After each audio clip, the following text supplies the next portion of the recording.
आप सभी का स्वागत है आज की एक नई वीडियो में। यहाँ पे मार्केट गैप डाउन ओपनिंग दे रहा है। अभी देखते हैं किस तरीके से अपॉर्चुनिटी मिलती है। यहाँ पे अपॉर्चुनिटी वैसे मेरा जो डायरेक्शन है वो सेलिंग साइड के लिए है, लेकिन मार्केट ही कुछ सपोर्ट के आसपास खुल रहा है तो रिस्क काफ़ी ज़्यादा होगा इन ट्रेड में। एंड रिस्क क्यों है ना, क्योंकि देखो सपोर्ट के आसपास मार्केट खुलेगा तो ऑब्वियस सी बात है कि सभी लोग ट्राई करना चालू कर देंगे यहाँ से बाय करने का, या तो उन्हें अपॉर्चुनिटी मिलेगी और बाय अपना जो अपन मैं नहीं कर सकता बाय, क्योंकि बाय करने का रीज़न क्या है ना, यहाँ मैं बाय करता था तो मेरे को 100 पॉइंट कैप्चर करने काफ़ी हार्ड हो जाए, क्योंकि मार्केट को क्लोजिंग का ब्रेकडाउन भी करना पड़ सकता है जब जाके मेरे पास 100 पॉइंट का रिस्क मिलेगा। तो इसी कारण से यहाँ पे सेलिंग व्यू बनाना पड़ेगा मेरे को, थोड़ा सा रुक के वेट करके सेलिंग व्यू बनाना ठीक रहेगा, क्योंकि जल्दबाजी में घुसना कोई भी यहाँ सेंस है नहीं। अब देखो रीज़न सिंपल है ना कि 100 पॉइंट कैप्चर करने आपको एक डायरेक्शन में ही कैप्चर हो सकते हैं, डायरेक्शन के अगेन में कैप्चर करना मुश्किल काफ़ी हो सकता है। देखो हो सकता है वन वे डायरेक्शन बाइंग हो जाए मार्केट, वो एक अलग रहता है, लेकिन चांस कम है इस चीज़ के। तो वेट करता हूँ, जैसे मुझे अपॉर्चुनिटी मिले सेलिंग की वहाँ पे एक सेलिंग ट्रेड बना लूँगा मैं डायरेक्ट से। यहाँ पे जितना ज़्यादा रुकना था उतना मैं रुक चुका हूँ। एक बार पोर्टफोलियो जाके पोजीशन को मैं इंसर्ट कर देता हूँ डायरेक्ट, क्योंकि ज़्यादा रुकना भी यहाँ पे सेंस नहीं रहा है कहीं ना कहीं पे।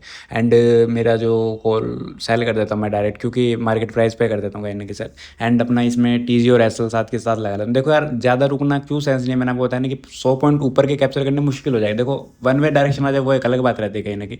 एंड अपना एसएल भी लगा लेता हूँ मैं इसमें साथ के साथ। अपना जो एसएल होगा 140 का होगा वैसे, लेकिन मैं 141 रख लूँगा क्योंकि एक नंबर राउंड रख लूँगा।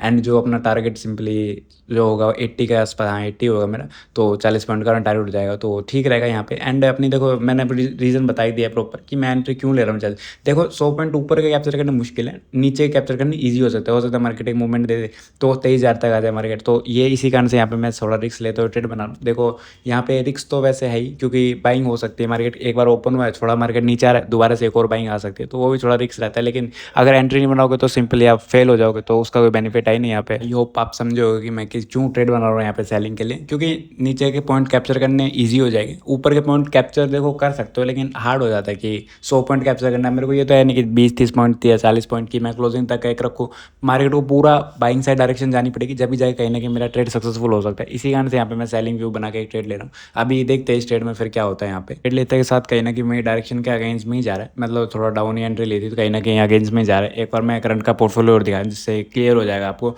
एंड थोड़ा रिस्क तो है देखो, क्योंकि 400-500 के आसपास का लॉस चल रहा है इस ट्रेड में। रिस्क थोड़ा सा ज़्यादा है ना कि यहाँ पे एक डिप मिली है, देखो कोई अगर नीचे से बाई करा तो एक छोटी सी डिप आई है, डिप आने के बाद बाइंग होगी, तो ये भी हो सकता है। अभी देखते हैं, लेकिन अभी तो इतना नहीं है, हो सकता है यहाँ से गिर जाए थोड़ा बहुत मार्केट। तो 100 पॉइंट कैप्चर करने मुश्किल थे, इसी कारण से मैंने बाइंग साइड ट्रेड नहीं बनाया यहाँ पे। तो अभी वेट करता हूँ, देखते हैं यहाँ पे फिर क्या होता है। मेरे को कहीं ना कहीं पे ये लग रहा है कि मार्केट में डायरेक्शन का अगेंस्ट में जाएगा। एक बार मैं पोर्टफोलियो दिखा 700-800 के आसपास का अपना लॉस चलना चालू हो गया मेरे को, अब बिल्कुल मतलब लगना बंद हो गया कहीं ना कहीं। अब देखो एग्जिट करना सेंस नहीं, क्योंकि मार्केट 1 पॉइंट 2 पॉइंट ही मेरे टारगेट में क्या होगा, मतलब 200-300 के आसपास टारगेट गया, उसके बाद से कहीं ना कहीं सेलिंग ही जा रहा है। तो यहाँ पे ट्रेल वगैरह करना कोई सेंस है नहीं, अपना डायरेक्ट ऐसे लग जाएगा तो भी कोई दिक्कत नहीं, क्योंकि मैंने आपको रीज़न आई होप बता ही दिया था प्रॉपर स्टार्टिंग में एंट्री लेते वक्त ही। देखो रुकना भी ठीक है और नहीं रुकोगे तो भी, क्योंकि अपॉर्चुनिटी मिस हो जाएगी तो बेनिफिट नहीं रहेगा। अब यहाँ से उल्टा अपोजिट मूव में आता तो 800,000 रुपये प्रॉफिट आता, तो डायरेक्ट वही चीज़ है। एंड अभी देखते हैं यहाँ पे फिर, मेरे को लगता नहीं ज़्यादा ट्रेड बचेगा, 2 से 3 मिनट में खत्म हो जाएगा ट्रेड, क्योंकि काफ़ी स्पीड मार्केट मेरी डायरेक्शन का इनमें जा रहा है। तो देखते हैं फिर यहाँ पे। अब यहाँ पे मेरा एसएल हंट हो चुका है कहीं ना कहीं पे, एंड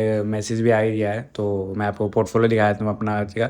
एंड 1300 के आसपास का लॉस है, अपना प्रॉपर रीज़न बताया था मैं ट्रेड लेने का। एंड देखो रीज़न तो आपको पता ही होगा, लेकिन थोड़ा सा था, मैंने अपने अपॉर्चुनिटी के अकॉर्डिंग अच्छी एंट्री बनाई थी लेकिन फिर भी रह गया। तो मैं एक बार ट्रेड लेने को पूरा प्रॉपर लॉजिक बताता हूँ, फिर आपको उसकी ज़्यादा क्लियर हो जाएगा कहीं ना कहीं पे। एक बार मैं यहाँ पे इंडिकेटर को ऑफ कर लें जिससे आपको प्रॉपरली व्यू हो जाएगा चार्ट का, तो अच्छा समझ आ जाएगा। सबसे पहले जो मेरा ट्रेड लेने रीजन था, यहाँ पे कहता है कि मार्केट ओपन हुआ, सबसे पहले ओपन होते क्या है कि डे लोस के आसपास ओपन हो, उसके बाद फिबोनाची एक बार ड्रॉ करके दिखाता हूँ तो ज़्यादा क्लियर होगा। फिबोनाची के लेवल के आसपास मार्केट करने लगे, एक रिट्रेसमेंट देने लगा सेलिंग के लिए, तो इसी कारण से यहाँ पे मैं एंट्री बनाने की ट्राई कर रहा था। उसके साथ ये था कि डे लो ये भी आप देख सकते हो काफ़ी अच्छा, मतलब प्रीवियस डेज के लो थे, यहाँ से मार्केट ऊपर गया था। तो यहाँ पे मैंने सोचा कि मार्केट ज़्यादा ऊपर नहीं जाना चाहिए, कि यहाँ से ऊपर नहीं जाएगा। क्यों नहीं जाएगा, क्योंकि यहाँ पे डे लो सबको दिख रहा है, तो सभी लोग यहाँ पे बाय ट्राई करते रहेंगे और वैसे ही मार्केट डाउन हो जाएगा। लेकिन मार्केट कहीं ना कहीं जैसे ही फिबोनाची लेवल से डाउन हुआ, तो मैंने इस लेवल के आसपास एंट्री बनाई। एंट्री बनाते के साथ काफ़ी मार्केट मूवमेंट काफ़ी शार्पली बाइंग साइड के लिए होगा, तो इसी कारण से अपने ऐसे लगे। अब देखो मैं 2 से 3 ट्रेड करता नहीं, क्योंकि मैं सेकंड अपॉर्चुनिटी ढूंढूं,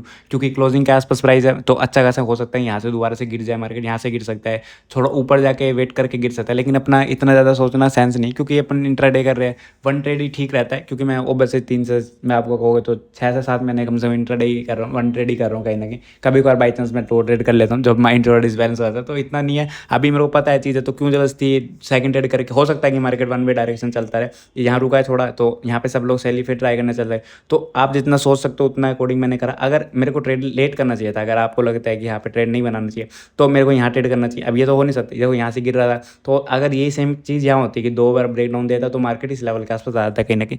तो इसी कारण से इतना ज़्यादा सोचना सेंस नहीं है यहाँ पे। जो ठीक है, आपने अपने अकॉर्डिंग ट्रेड बनाया, जो भी अपॉर्चुनिटी थी उसके अकॉर्डिंग, एंड अगली बार से इस चीज़ों को ध्यान रखो। तो ठीक है, आपको मैं अपना पीएनएल दिखाता हूँ आज का।